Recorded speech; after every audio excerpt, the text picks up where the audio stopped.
Hello बच्चों, let's see the question. The question says to initiate the cell plasmolysis, the salt solution should be. तो हमें बताना है plasmolysis को initiate करने के लिए सॉल्ट सॉल्यूशन कैसा होना चाहिए.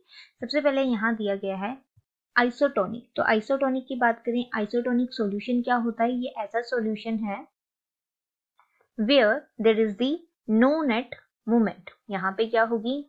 किसी भी तरह की मूवमेंट हमें देखने को नहीं मिलेगी ऑफ दी मॉलिक्यूल्स, क्योंकि यहाँ पे क्या होगी? कंसंट्रेशन जो होगी इक्वल होगी.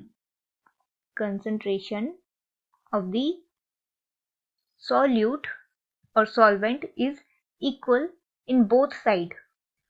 बोथ साइड मतलब कि सॉल्यूशन में भी और सेल के अंदर भी.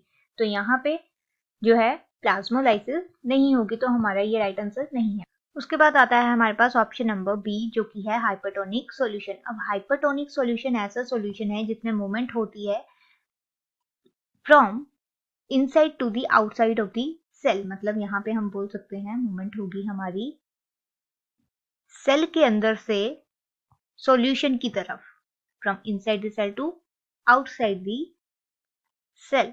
इसे हम ऐसे समझ सकते हैं, मान लीजिए यहाँ पे हमारे पास एक कंटेनर है और उसमें कोई सेल प्रेजेंट है.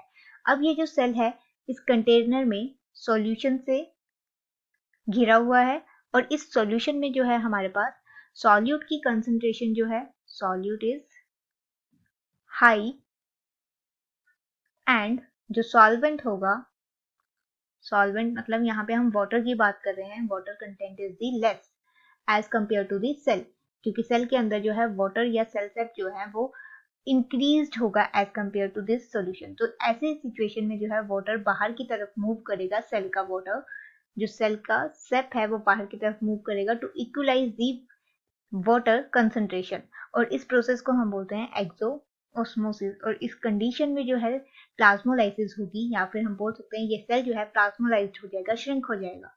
तो हमारा राइट आंसर यहाँ होना चाहिए प्लाज्मोलाइसिस किस सेल में श्रिंक होगा, किस सेल में देखने को मिलेगी हमें? तो वो देखने को मिलेगी इन दी हाइपोटोनिक सॉल्यूशन में. बात करेंगे नेक्स्ट ऑप्शन की, हाइपोटोनिक. हाइपोटोनिक का मतलब है यहाँ पे सॉल्यूशन जिसमें मूवमेंट होगी मॉलिक्यूल्स की from outside to inside the cell, inside cell. तो यहाँ पे जो हाइपोटोनिक सॉल्यूशन होगा वो इसके अपोजिट होगा, जहाँ पे मूवमेंट जो है हमें इनसाइड को देखने को मिलेगी, अंदर की तरफ सेल के, और जिसकी वजह से सेल जो है स्वेल हो जाएगा. तो हमारे पास राइट आंसर है option number B. Hope you understood the problem. All the best. Thank you.